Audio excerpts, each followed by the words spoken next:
अस्सलाम वालेकुम नाज़रीन कराम, मैं हूं आपका होस्ट अयाज अहमद। नाज़रीन कराम, आज मखसूस नशिस्तों का फैसला सुना दिया गया और सुप्रीम कोर्ट ऑफ पाकिस्तान का यह फैसला कई दहाइयों तक याद रखा जाएगा, बिल्कुल उसी तरीके से जिस तरीके से जुल्फ़िकार अली भुट्टो का फैसला याद रखा गया था। और 40 साल बाद जाके सुप्रीम कोर्ट ऑफ पाकिस्तान के अंदर लोगों को यह समझ आई, जजिस को यह समझ आई कि जुल्फ़िकार अली भुट्टो के साथ ज्यादती हुई थी, उनका अदालती कत्ल किया गया था। अब पता नहीं जो आजकल सुप्रीम कोर्ट ऑफ पाकिस्तान के अंदर फैसले हो रहे हैं, ये कितने सालों बाद जाके हमारे जजिस को समझ आएगी कि हमने नाइंसाफी की थी, हमने पाकिस्तान की आवाम का हक छीना था, जिन लोगों ने वोट दिए थे हमने उनके साथ सरासर ज्यादती की थी। चाहे वो बल्ला छीनने वाला फैसला हो या दूसरे फैसले हों, ये सुप्रीम कोर्ट ऑफ पाकिस्तान से जारी की गए हैं और आने वाले वक्त में तारीख बताएगी कि ये फैसले सही थे या गलत थे। लेकिन आज जो हैरानकुन बात हुई है वो ये हुई है कि इसी फैसले को जो सुप्रीम कोर्ट ऑफ पाकिस्तान ने पहले दिया था, 8 जजिस ने यह कहा था कि ये सीटें, ये नशिस्तें पाकिस्तान तहरीक इंसाफ का हक है, लिहाजा उनको दी जाए। और आज रिव्यू के अंदर 7 जजिस ने 8 जजिस का फैसला बदल दिया, यानी कि 8 जजिस ने फैसला दिया हुआ था कि ये तहरीक इंसाफ का हक है और आज 7 ने, एक जज कम, 7 जजिस ने वो फैसला पलटा कर रख दिया भाई कि नहीं, ये तरीके इंसाफ को नहीं देनी, ये नून लीग के अंदर बांट दो, पीपल्स पार्टी में बांट दो और मौलाना फजल रहमान की जमात के अंदर बांट दो। अब यहां पे जरा 2-3 चीजें जो बड़ी इंपॉर्टेंट है आपके सामने रखना चाहता हूं। सबसे पहले नंबर पे यह बात है कि पाकिस्तान की आवाम ने वोट दिया इमरान खान की जमात को, इमरान खान के कैंडिडेट्स को वोट दिया और मखसूस नशिस्तें जो हक बनती थी तहरीक इंसाफ का, लेकिन उनको मखसूस नशिस्तें नहीं दी गई, उनसे छीन ली गई और दूसरी जमातों को बांट दी गई। दूसरी तरफ यह फैसला सबसे ज्यादा इंपॉर्टेंट है पाकिस्तान तहरीक इंसाफ के लिए।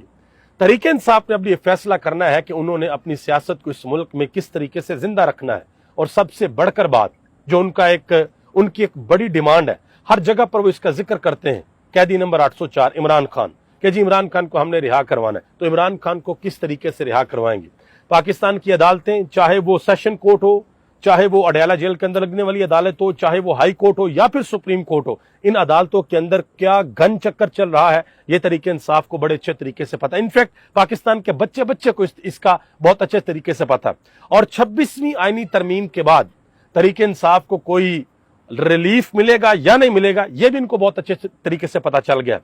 अब इमरान खान हो या अली अमीन गंडापुर हो, उमर अयूब हो, शिबली फराज हो, सलमान कमराजा हो या तरीके इंसाफ की दूसरी क़यादत हो, इनके लिए अब फैसले की घड़ी है। दो चीजें ये कर सकते हैं, या तो ये डील करें, लेट जाएं कि ठीक है भाई, जिस तरीके से निजाम चेक कहता है हम उस तरीके से चलने को तैयार हैं, लेकिन ये शायद बाहर बैठी हुई क़यादत ये मान जाए, अंदर बैठा हुआ कैदी नंबर 804 कभी भी इस चीज को नहीं मानेगा। वो किसी भी सूरत, आज की तारीख तक जब मैं आपसे बात कर रहा हूं, वो सरेंडर करने को तैयार नहीं है। वो कहता है कि मुझे जितनी देर भी जेल के अंदर रहना पड़ा मैं रहूंगा, लेकिन किसी भी सूरत मैं सरेंडर नहीं करूंगा, पीछे नहीं हटूंगा, डील नहीं करूंगा। वो कहता है कि मैं नवाज शरीफ या जरदारी बनना पसंद नहीं करूंगा, मैं इस मुल्क की तारीख बदलूंगा और इस मुल्क की तारीख ये गवाही देगी कि हाँ, एक शख्स था जो डट गया था और उसने ये फैसला किया था कि मैं किसी भी सूरत कोई डील नहीं करूंगा, कोई कंप्रोमाइज नहीं करूंगा। अब तहरीक इंसाफ ने यह फैसला करना है कि वो किस तरीके से पाकिस्तान में अपनी सियासत को आगे लेकर जाएंगे।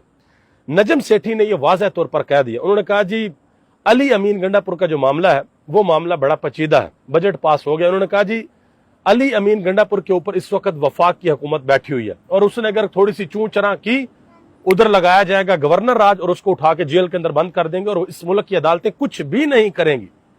तो अब फैसला करना है तहरीक इंसाफ की क़यादत को कि आया उन्होंने इसी तरीके से चलना है या फिर उन्होंने अग्रेसिव होके इन अदालतों से इंसाफ लेना है, इस निजाम से इंसाफ लेना है। ये देखते हैं कि पाकिस्तान तहरीक इंसाफ क्या करती है। इसके बाद जो अहम तरीन चीज है, ये नशिस्तें मिल गई हैं, अब 2/3 अक्सरियत बड़ी आराम से पास हो गई है। अब किसी सेनेटर को मतलब जोर जबरदस्ती से वोट नहीं लेना पड़ेगा, किसी MNA को भी रिजर्व जो है वो पकड़ के रखना नहीं पड़ेगा। अब उनके पास वोट पूरे हैं, अब वो 27वीं तरमीम भी ला सकते हैं, 28वीं भी ला सकते हैं, 29, 30, 31, 32, 34, 100, 200 जहां तक मर्जी चले जाए, ये तरमीमें अब आ सकती हैं। अब तहरीक इंसाफ को सोचना है कि आया उन्होंने ईवानों के अंदर बैठकर इन तरमीमों को देखना है या फिर उन्होंने इन अवानों से इस्तीफे दे के बाहर आकर एहतजाज करना है। क्योंकि और भी खबरें आ रही हैं और वो खबरें ये हैं कि इस फैसले के बाद जब 27वीं तरमीम आएगी या उससे कबल 9 मई के केसेस में पाकिस्तान तहरीक इंसाफ के बहुत से MNAs को नाअहल कर दिया जाएगा। फिर वहां पर इलेक्शन होंगे उन तमाम हलकों के अंदर, और उन इलेक्शंस के अंदर वो जो सीटें हैं वो नूली की झोली के अंदर डाली जाएंगी। किस तरीके से डाली जाएंगी, या आपने हाल ही में जो 2-3 ज़मीनी इलेक्शन हुए हैं या आपने देख लिए कि भाई अब पहले तो रोला पड़ गया था ना, अब 8 फरवरी के इलेक्शन में और तहरीक इंसाफ कहती थी कि ये हमारे पास फॉर्म 45 हम यहाँ पर जीते हुए हैं, तो अब तो फॉर्म 45 पहले से तैयार कर लिए जाते हैं, और जो सरकारी मुलाजमीन होते हैं, जो टीचर्स वगैरह होते हैं, उनको ये कह दिया जाता है कि भाई आपको जो कहा जाएगा आपने वही करना है, और वो बेचारे मजबूर होते हैं अपनी नौकरी के हाथों, वो वही करते हैं। हालांकि ऐसा करना नहीं चाहिए, ना सिर्फ पाकिस्तान बल्कि पूरी दुनिया के अंदर अगर हम बात करें तो किसी भी जगह पे अगर आपके पास 2 ऑप्शंस हो, एक तरफ रिस्क का खौफ हो और एक तरफ हक का रास्ता हो, तो आपको अल्लाह की जात के ऊपर यकीन रखकर, अगर आप अल्लाह पर मानते हैं, अगर आप अल्लाह की जात पर यकीन रखते हैं, अगर हमारा ये कवी ईमान है कि जिंदगी, मौत, इज्जत, जिल्लत और रिस्क ये मालिक यौम दीन ये रब देता है, ये किसी के हाथ के अंदर नहीं है। अगर किसी की मौत लिखी हुई है किसी जगह पे तो वो जो मर्जी कर ले उधर ही आनी है, और अगर रब बचाना चाहता है तो पूरी दुनिया जो मर्जी कर ले उसको कुछ भी नहीं हो सकता। ये इंपॉर्टेंट चीज है। तो वो जो सरकारी मुलाजमीन है वो अगर चाहें तो वो खड़े भी हो सकते हैं, लेकिन लोग बेचारे खड़े नहीं होते। लोगों को डर लगता है, हमारी फैमिलीज है, हमारे बच्चे हैं, हमारी नौकरी लगी हुई है। लोग जो कहते हैं ठीक है जिस तरीके से सिस्टम चल रहा है हम उस तरीके से सिस्टम चलाते हैं।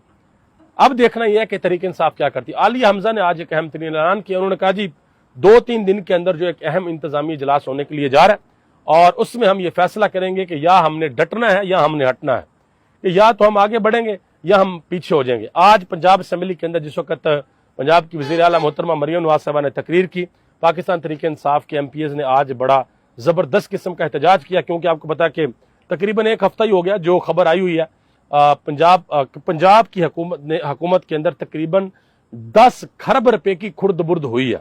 10 खरब रुपया, अरब नहीं कह रहा भाई, खरब, करोड़ भी नहीं कह रहा, लाख भी नहीं कह रहा।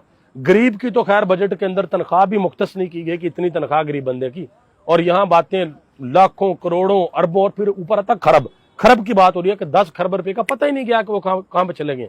और ऊपर से पंजाब हुकूमत एक कानून लेकर आने की कोशिश कर रही है कि भाई जो भी हम कर रहे हैं कोई बंदा सवाल नहीं कर सकता मीडिया पे या अखबारात पे कि ये कहाँ पर क्या किया गया है। तो देखते हैं कि आने वाले दिनों में क्या होता है। और सबसे इंपॉर्टेंट चीज़ कि इमरान खान साहब, उन्होंने कहा था जी ये जो ईरान इसराइल का कॉन्फ्लिक्ट चल रहा था, जंग चल रही थी, 2 हफ्तों के लिए उन्होंने अपनी एहतजाजी तहरीक को मौखर किया था कि मैं इसको आगे लेकर जाता हूँ, तो वो भी ख़त्म हो रही है। देखते हैं कि इमरान खान अंदर से क्या कहते हैं और पाकिस्तान तहरीक इंसाफ का अगला लाहे अमल क्या है। अभी तक लेते ही आप सबका बहुत बहुत शुक्रिया। पाकिस्तान जिंदाबाद, पाकिस्तान के करोड़ों अवाम पाइंदाबाद।